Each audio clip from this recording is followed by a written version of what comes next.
Très excellent, bon après-midi à tous et à toutes, mesdames et messieurs, bienvenue sur Congo Réalité Vision. Et le plaisir est partagé d'être ensemble avec vous. Et nous allons vous faire une analyse que nous avons commencé ça depuis la semaine passée. Nous avons réussi pour vous un cadre de la Mouka et l'autre fois on avait réussi un cadre du Cash. Et aujourd'hui nous recevons pour vous un cadre du FCC qui est bel et bien Monsieur Claude Machala. Ensemble avec lui, nous allons tenter un peu de répondre à vos préoccupations. Mesdames et messieurs, encore une fois, merci sur votre chaîne Congo Réalité Vision. Monsieur Machala, bonjour. Bonjour mon frère, mais j'aimerais juste apporter une rectification. J'aime bien quand je suis présenté kabyliste. J'aime bien, ça me plaît plus, kabyliste, ça me va. Oui, merci beaucoup d'avoir apporté cette précision. Beaucoup de gens n'arrivent pas à assumer cela, mais vous quand même vous assumez cela tellement vous êtes kabyliste. Monsieur Machala, nous voulons savoir d'abord votre lecture par rapport aux élections. Il y a beaucoup de gens qui disent que cette élection qui a eu lieu le 30 décembre 2018, il y a une négociation, il y a beaucoup de choses qui se racontent là-dessus. Je ne sais pas, étant que membre du PPRD, étant que kabyliste aussi, et quelle lecture faites-vous par rapport à toutes ces préoccupations et de tout ce que les gens dégagent comme hypothèse? Moi je dirais seulement que la seule chose que je puisse dire à propos des dernières élections, c'est que notre peuple a gagné. Le Congo a récupéré toute sa dignité parce que les élections ont été organisées par les Congolais, avec les Congolais, et rien que pour les Congolais. Et si négociation il y a, je crois que les négociations, c'était avec le peuple, c'est pas la machine à voter. Et je crois que le plus fort d'entre les candidats ont été élus, que ce soit au niveau provincial, au niveau national et au niveau de la présidentielle. Je crois que c'est un fils du pays qui a, je ne crois pas, c'est un fils du pays qui a gagné les élections pour la main. Je crois que le plus important, c'est qu'ensemble, main dans la main, nous essayons de voir comment réaliser ce rêve commun qui est celui de voir notre pays être dans le club de pays émergents à l'horizon 2030. C'est ça le plus important. Le reste, c'est vouloir ouvrir flanc aux impérialistes et à leurs valeurs. Merci beaucoup, c'est ouvrir leur plan aux impérialistes et leurs valeurs. Moi, je voudrais aussi savoir, hier, vous avez traité M. Félix Tshilombo. Je parle d'hier parce qu'il n'était pas encore président. Vous l'avez traité comme quelqu'un qui a comment l'expression, quelqu'un qui a falsifié ses documents, si je pourrais le dire. Quelqu'un un homme de fausseté. Et aujourd'hui, vous assumez toujours ce propos où il y a un discours qui va changer. Ce qui est curieux est que moi je pensais qu'on allait parler de choses devant nous permettre tous d'aller de l'avant. Mais je suis juste surpris que vous cherchiez un peu à ramener ce débat à un niveau aussi bas. Et si j'ai quelque chose à vous dire, je dirais seulement que qui n'a pas insulté qui dans notre pays? Kabila fut traité même de Rwandais, étranger. Vital Kamerhe, on a été jusqu'à les traités de Burundais, vous le savez. Et vous n'en parlez pas beaucoup. Vous recherchez pas. Je crois que le 22 janvier passé, non, le 24 janvier, lors de la remise et reprise ou encore de la position de serment, vous avez vu que Kabila était dans les bras du chef de l'État, était dans les bras de Kabila. Donc je crois que c'est ça l'image que nous devons garder. Nous devons tous garder du combat politique. Le reste, je crois que ça ne nous grandit pas, ça ne nous élève pas. Qui n'a pas dit quoi sur qui? Ici en RDC. Et au jour d'aujourd'hui, à quoi vous voulez jouer quand vous me posez ce genre de questions? Je crois que c'est des choses à éviter dans l'avenir. Oui, c'est des choses à éviter dans l'avenir. Je pose cette question justement, c'est par rapport au dire des politiciens. Aujourd'hui, ils peuvent dire quelque chose et demain il dira le contraire. Moi, je ne suis pas du genre à renier mon passé. Dans la vie, il faut apprendre à s'assumer. Moi, je ne suis pas né frère. Je suis un kabyliste poitré. rapport à mon idée. Vous attendez quoi de moi? Je puisse vous dire bravo. Je crois que l'essentiel a été fait. Et on s'est tous regardé dans les yeux. Et les deux grands hommes au jour d'aujourd'hui, c'est le chef de l'État sortant d'abord et le nouveau chef de l'État. C'est ça le plus important. Le reste, vous voulez qu'on vous dise quoi? Vous voulez qu'on vous dise quoi? Qui n'a pas eu à être traité comme il y a des monstres étrangers? Ils l'ont fait tous. Et ce n'est pas pour autant que Kabila a eu à chercher à demeurer derrière un certain orgueil. Il s'est dépassé, il l'a dit, il l'a fait. Et je crois que nous avons tous suivi le nouveau chef de l'État à l'occasion de son discours de serment. Il a été plus loin. Quand il a eu à dire, à reconnaître que longtemps, il a fait partie des fervents adversaires au chef de l'État sortant. Et l'heure n'était plus à ce genre de combat horrible.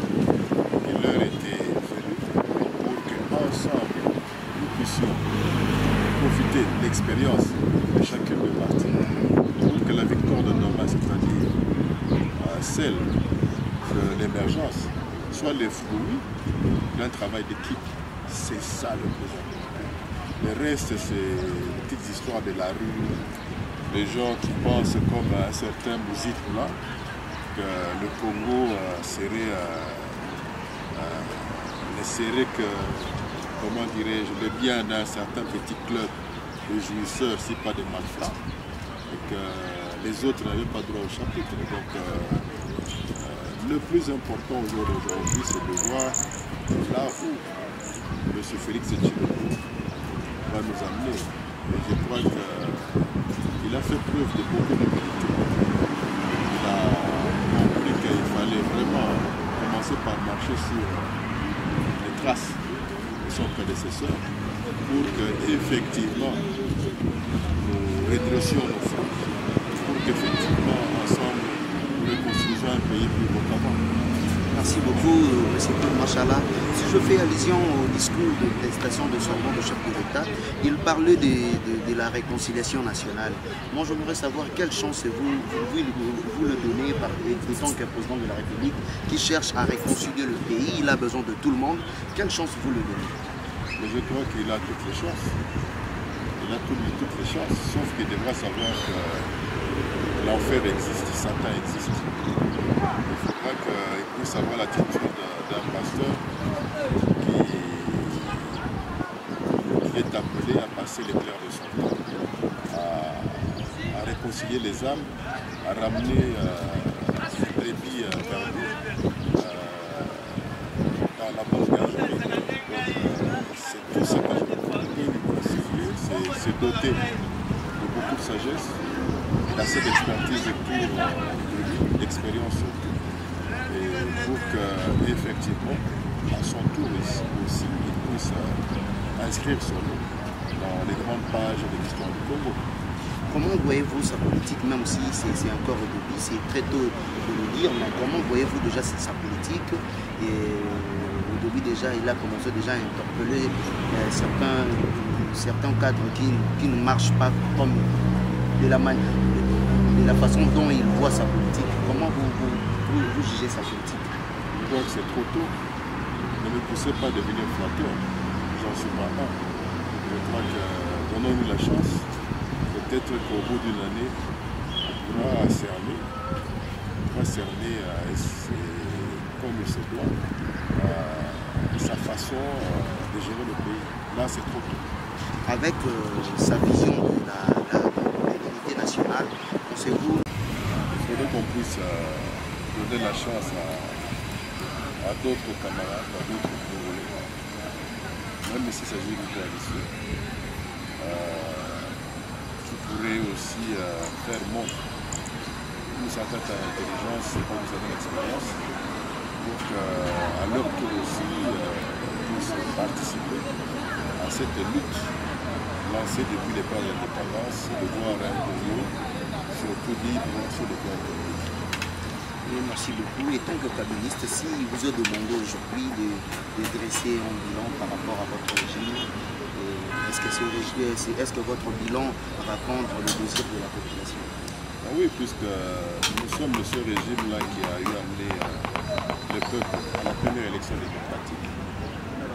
Nous sommes ce régime-là qui vient de permettre au Congo, à tout notre peuple de réaliser ce rêve, de créer pour la première fois en Afrique une alternance démocratique et pacifique. Donc au jour d'aujourd'hui, la plupart des dirigeants des pays qui nous entourent nous envient. Et je suis sûr et certain que leurs peuples sont prêts à pousser les actuels dirigeants de leur pays à emboîter le pas à Joseph Kabila Kabange. Donc nous sommes un régime qui sort d'un bilan positif. C'est pas qu'on n'a rien fait, beaucoup de choses ont été faites, mais beaucoup reste encore à faire. C'est pourquoi nous pensons que l'actuel chef de l'État, qui a émis le vœu de partager aussi notre expérience, pourrait faire mieux que nous. Et pourquoi pas avec nous? Donc c'est tout ce que je peux dire. Et avant une dernière question pour terminer avec vous, comment voyez-vous l'avenir du sénateur Joseph Kabila Kabange? Je crois que l'avenir appartient à lui, c'est un grand homme. Et Dieu merci que nous l'avons eu comme dirigeant, comme leader. C'est quelqu'un qui est là, il est parmi les 80 millions de Congolais. C'est un ouvrier du peuple. Il n'a pas quitté les chantiers et il n'a pas du tout envie de quitter les chantiers. Et je crois qu'à côté de lui, avec les autres ouvriers, il va donner le meilleur de lui-même pour que notre pays puisse aller de l'avant. Et c'est un grand homme. Il est entré par la grande porte dans l'histoire. Nous ne souhaitons pas qu'il puisse accéder à quelqu'un de prix Nobel, puisque vous savez, ce prix, c'est